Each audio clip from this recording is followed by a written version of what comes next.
इसमें आगे फिर एक टॉप मूवी लिस्ट के साथ। और आज के वीडियो में आपको कुछ ऐसे बेस्ट एक्शन एडवेंचर मूवीज के नाम बताने वाला हूँ जिन्हें देखकर आप यही कहोगे मजा आया। अगर मजा नहीं आया तो लाइक वापस। तो अगर आप भी एक्शन एडवेंचर मूवीज के दीवाने हो तो बने रहिए वीडियो की तक, क्योंकि ये वीडियो आपके लिए है। और हाँ, मैंने अपने टेलीग्राम चैनल का लिंक डिस्क्रिप्शन में दे दिया है, तो वीडियो एंड होते ही आप चेकआउट कर लीजिएगा। तो बिना टाइम वेस्ट किए लिस्ट की शुरुआत कर लेते हैं हमारी पहली एक्शन एडवेंचर मूवी से, जिसका नाम है फोरबिडन जोन, जो 2023 में आई थी। और हाँ, इसे मैं टॉप पर नहीं रख रहा। मैं आपसे बताना चाहूंगा इस मूवी को मैं उन लोगों को प्रेफर करना चाहूंगा जो मूवी के अंदर कुछ ज्यादा वीएफएक्स देखना पसंद करते हैं, क्योंकि ये मूवी एक्शन एडवेंचर के साथ फैंटेसी पर भी बेस है। बात करें इस मूवी के स्टोरी बेस के बारे में तो ये मूवी एक चाइनीज एडवेंचर बेस मूवी है। और अगर आप चाइनीज मूवी देखते हो तो शायद आपको पता ही होगा, चाइनीज की ज्यादातर मूवीज में खजाने की खोज चलती रहती है। तो ये मूवी भी कुछ इसी तरह की ट्रेजर हंट कॉन्सेप्ट पर आधारित है। मूवी में आपको एक ऐसा शाही तलवार देखने को मिलेगा जिसके अंदर इतनी पावर होती है जिसकी मदद से पूरी दुनिया पर कब्जा किया जा सकता है या गॉड से भी लड़ा जा सकता है। अब इतनी पावरफुल तलवार के बारे में जैसे ही कुछ लोगों को पता चलता है, फिर वो लोग उस तलवार को पाने के लिए निकल पड़ते हैं। लेकिन वो शाही तलवार किसी दूसरी दुनिया में होता है जहाँ पर जाना बहुत ही मुश्किल होता है। तो कुछ इस तरह की स्टोरी बेस आपको इस मूवी की देखने को मिलने वाली है। मूवी में एक्शन एडवेंचर की कोई कमी नहीं है। बात कर लेते हैं इस मूवी के IMDb रेट के बारे में, तो मूवी का IMDb रेट है 7.1 आउट ऑफ 10। दोस्तों अब मैं आपको अपनी एक फेवरेट एक्शन एडवेंचर मूवी का नाम बताता हूँ, जिसका नाम है मचेटे, जो 2010 में आई थी। और ये एक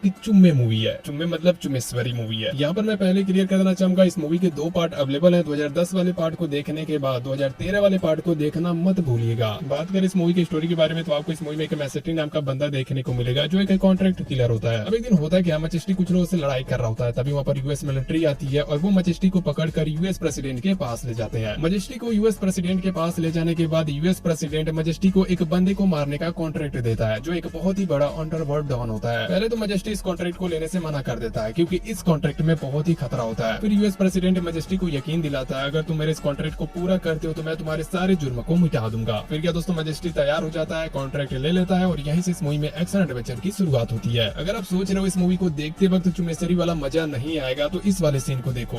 क्या इस वाले सीन को देखने के बाद भी आपको लगता है इस मूवी को देखते वक्त मजा नहीं आएगा? कमेंट में बताइएगा। बात कर लेते हैं इस मूवी के IMDb रेट के बारे में, तो मूवी का IMDb रेट है 6.6 आउट ऑफ 10। अब मैं आपको 2010 में आई हुई एक बहुत ही जबरदस्त हॉरर एडवेंचर मूवी का भी नाम बता देता हूँ, जिसका नाम है द वुल्फ मैन। बात करें इस मूवी की स्टोरी बेस के बारे में तो ये मूवी एक्शन एडवेंचर हॉरर पर बेस है। मूवी में आपको एक लॉरिस नाम का बंदा देखने को मिलेगा, जिसके भाई को एक वैम्पायर्स मार देता है। लेकिन लॉरिस को ये लगता है किसी ने उसके भाई का कत्ल किया है। फिर लॉरिस अपने भाई के कत्ल के बारे में पता लगाने के लिए एक कबीले में जाता है। अब कबीले में जाने के बाद लॉरिस कबीले वालों से पूछताछ कर ही रहा होता है, तभी अचानक से कुछ भेड़िए कबीले पर हमला कर देते हैं और उसी हमले में एक भेड़िया लॉरिस को बहुत ही बुरी तरह से काट लेता है। अब उस भेड़िए के काटने की वजह से लॉरिस भी एक बहुत ही खूंखार वैम्पायर्स में बदल जाता है और यहीं से इस मूवी में एक्शन एडवेंचर हॉरर की शुरुआत होती है। बात कर लेते हैं इस मूवी के IMDb रेट के बारे में, तो मूवी का IMDb रेट है 5.8 आउट ऑफ 10। तो दोस्तों अब हम बढ़ते हैं हमारी अगली action adventure science fiction movie की ओर, जिसका नाम है द क्रिएटर, जो 2023 में आई थी। बात करें इस मूवी की स्टोरी बेस के बारे में तो ये मूवी AI पर बेस है। हमें इस मूवी में देखने को मिलता है जब AI इंसानों से सीखते हुए एडवांस लेवल तक चली जाती है तो फिर वो इंसानों को ही मारना शुरू कर देती है। लेकिन अब कुछ ऐसे भी इंसान होते हैं जो उन AI रोबोट्स का यूज करके पूरी दुनिया पर हुकूमत करने के बारे में सोच रहे होते हैं। तो अगर आप साइंस फिक्शन के साथ ही एडवेंचर को भी एंजॉय करना चाहते हो तो आपको इस मूवी को देखना चाहिए। मूवी में सिनेमेटोग्राफी VFX की कोई कमी नहीं है, हिंदी डबिंग भी टॉप लेवल की है। बात कर लेते हैं इस मूवी के IMDb रेट के बारे में, तो मूवी का IMDb रेट है 6.7 आउट ऑफ 10। अब हम बढ़ते हैं हमारी अगली एडवेंचर मूवी की ओर, जिसका नाम है स्नो वाइट एंड द हंटमैन, जो 2012 में आई थी। यहाँ पर मैं क्लियर कर देना चाहूंगा, इस मूवी के 2 पार्ट अवेलेबल है। मूवी का पहला पार्ट 2012 में आई थी और दूसरा पार्ट 2016 में आया था। दूसरे पार्ट का नाम है द हंटमैन्स विंटर वार। अगर आप एडवेंचर मूवीज के कुछ ज्यादा ही शौकीन हो तो शायद आपने इस मूवी को देख भी रखा होगा। अगर नहीं देखा है तो आप इस मूवी को देखो, क्योंकि इस मूवी को देखने के बाद आपको पता चलेगा एडवेंचर होता क्या है। क्योंकि इस मूवी का जो सिनेमेटोग्राफी एडवेंचर सीन देखने को मिलेगा ना, वो बिल्कुल ही चुम्मेश्वरी लेवल का होगा। मैं आपको इस मूवी की थोड़ी सी स्टोरी लाइन भी बता देता हूँ। तो इस मूवी में आपको रवीना नाम की डायन देखने को मिलेगी, जो सुंदर लड़कियों को मारकर उनके उम्र को छीन लेती है। दरअसल रवीना के पास एक जादुई शीशा होता है। एक दिन रवीना अपने शीशे के पास जाती है और उससे पूछती है, मुझसे सुंदर कौन? रवीना का शीशा जवाब देता है, तुमसे सुंदर स्नो व्हाइट। अब ये बात सुनते ही रवीना स्नो व्हाइट को मारकर उसके उम्र को छीनने के लिए निकल पड़ती है। लेकिन स्नो व्हाइट रवीना के हाथ नहीं लगती है, बल्कि वो उसके कैद से जंगल की ओर भाग जाती है। तो यहीं से इस मूवी में एडवेंचर की शुरुआत होती है। बात कर लेते हैं इस मूवी के IMDb रेट के बारे में, तो मूवी का IMDb रेट है 6.1 आउट ऑफ 10। अब हम बढ़ते हैं हमारी अगली चाइनीज एडवेंचर मूवी की ओर, जिसका नाम है लिव ऑन फॉर हीरो, जो 2021 में आई थी और ये मूवी भी ट्रेजर हंट पर आधारित है। यार ये चाइनीज वाले ना खजाना खोज कर ही मानेंगे। इस मूवी में हमें एक ऐसी विच ने, सॉरी आप इसे लेडी विच भी बोल सकते हो, जो पूरी दुनिया पर कब्जा करने के बारे में सोच रही होती है क्योंकि उसके पास डार्गन की शक्तियां होती हैं। अब उस लेडी विच से दुनिया को बचाने के लिए एक बहुत ही बड़ा जादूगर उस विच को जमीन के नीचे तहखाने में कैद कर देता है। अब कई साल बीतने के बाद एक हेनली नाम का बंदा होता है, उसके अंदर चुल मच जाती है खजाना खोजने का और फिर वो उस तहखाने के अंदर जाता है। तो फिर क्या यहीं से आपको इस मूवी में एडवेंचर देखने को मिल जाएगा। बात कर लेते इस मूवी के IMDb रेट के बारे में, तो मूवी का IMDb रेट है 6.6 आउट ऑफ 10। दोस्तों अब मैं आपको एक बहुत ही दर्दनाक एक्शन एडवेंचर मूवी का नाम बताता हूँ जिसका नाम है द हंट, जो 2020 में आई थी। इस मूवी को देखने से पहले मैं आपको वार्न कर देना चाहूंगा, मूवी में आपको कुछ ऐसे दर्दनाक सीन देखने को मिलेंगे जिन्हें देखकर आपके रोंगटे खड़े हो जाएंगे। मूवी में होता क्या, एक अथीना नाम की रिचेस्ट लड़की होती है, वो अपने कुछ फ्रेंड्स के साथ हंट का प्लानिंग बनाती है। लेकिन ये प्लान एनिमल हंट्स के लिए नहीं होता है बल्कि इंसानों का होता है। हाँ मेरे दोस्त, ये लोग कुछ इंसानों को बहुत ही रहस्यमयी तरीके से जंगल के अंदर ले जाते हैं और बारी बारी से उनका शिकार करते हैं। तो कुछ इस तरह की स्टोरी बेस पर ये मूवी आधारित है। अब आपको इस मूवी को देखने के बाद ही पता चलेगा कैसे वो इंसान अपनी जान बचाते हुए जंगल से सर्वाइव करते हैं। बात कर लेते हैं इस मूवी के IMDb रेट के बारे में, तो मूवी का IMDb रेट है 6.5 आउट ऑफ 10। तो अब हम बढ़ते हैं हमारी अगली एडवेंचर मूवी की ओर जिसका नाम है द स्पाइडरविक क्रॉनिकल्स, जो 2008 में आई थी। और हाँ मूवी ओल्ड है तो हल्के में लेने की गलती मत करना। बात करें इस मूवी के स्टोरी बेस के बारे में, तो ये मूवी फैंटेसी एडवेंचर पर बेस है। मूवी के अंदर आपको बहुत सारे छोटे बड़े क्रिएचर देखने को मिलेंगे जो एक फैंटेसी बुक के पीछे पड़े होते हैं। दरअसल उस बुक के अंदर ब्लैक मैजिक और बहुत सारे क्रिएचर्स के बारे में जानकारियां लिखी हुई होती हैं और इसकी वजह से एक मुल्क रात नाम का क्रिएचर उस किताब के पीछे पड़ा होता है ताकि वो उस किताब की मदद से खुद की मैजिकल पावर बढ़ा सके। लेकिन वो फैंटेसी किताब क्रिएचर के हाथ लगने से पहले कुछ बच्चों के हाथ लग जाता है और फिर कहानी में आता है ट्विस्ट। अगर आप एडवेंचर के साथ फैंटेसी भी इंजॉय करना चाहते हो तो आप इस मूवी को देख सकते हो। बात कर लेते इस मूवी के IMDb रेट के बारे में, तो मूवी का IMDb रेट है 6.5 आउट ऑफ 10। अब हम बढ़ते हैं हमारी अगली एक्शन एडवेंचर मूवी की ओर जिसका नाम है आई एम लेजेंड, जो 2007 में आई थी। बात करें इस मूवी की स्टोरी बेस के बारे में, तो ये मूवी महामारी पर बेस है। हमें इस मूवी में न्यूयॉर्क शहर देखने को मिलता है जहाँ के सारे इंसान एक खास तरह की वायरस से म्यूटेंट में बदल चुके होते हैं जिन्हें वहाँ पर डार्क सीगर म्यूटेंट के नाम से भी जाना जाता है। बाकी के जो इंसान इस वायरस से बच चुके होते हैं उन्हें न्यूयॉर्क शहर से बहुत ही दूर ले जाया गया होता है। लेकिन एक स्मिथ नाम का ऐसा भी बंदा होता है जो उन खुखार म्यूटेंट्स के बीच में अपने एक्सपेरिमेंट को अंजाम दे रहा होता है ताकि वो उस एक्सपेरिमेंट की मदद से म्यूटेंट वाले इंसानों को ठीक कर सके। तो अभी तक आपने इस मूवी को नहीं देखा तो आप इस मूवी को देख सकते हो। मूवी में एक्शन एडवेंचर की कोई कमी नहीं है। बात कर लेते हैं इस मूवी के IMDb रेट के बारे में, तो मूवी का IMDb रेट है 7.2 आउट ऑफ 10। तो अब हम बढ़ते हैं इस लिस्ट की आखिरी एडवेंचर मूवी की ओर जिसका नाम है गॉड ऑफ इजिप्ट, जो 2016 में आई थी। बात करें इस मूवी की स्टोरी बेस के बारे में, तो ये मूवी एक्शन एडवेंचर फैंटेसी पर बेस है। मूवी में हमें एक सेट नाम का इजिप्ट देखने को मिलता है जो एक इरिस नाम के गॉड को मारकर उसके राज्य को ही हथिया लेता है। फिर जो इरिस का बेटा होता है वो अपने डैड का सेट से बदला लेने की कोशिश करता है लेकिन वो सेट के सामने हार जाता है क्योंकि सेट के पास ज्यादा शक्तियां होती हैं। अब सेट इरिस को भी हराकर उसकी आंखें निकाल लेता है और फिर उसे अंधकार में ढकेल देता है। क्या इरिस अपने डैड का बदला सेट से ले पाएगा, ये आपको इस मूवी को देखने के बाद ही पता चलेगा। बात कर लेते हैं इस मूवी के IMDb रेट के बारे में, तो मूवी का IMDb रेट है 6 आउट ऑफ 10। तो यहीं पर ये हमारी top adventure movie list and होती है। वैसे ये मूवी अपडेट वीडियो आपको कैसी लगी, अच्छी लगी तो वीडियो को लाइक कर देना और इसी वीडियो के लिए चैनल को सब्सक्राइब कर देना और जो भी मूवी एंजॉय करना चाहते हो नाम कमेंट कर देना।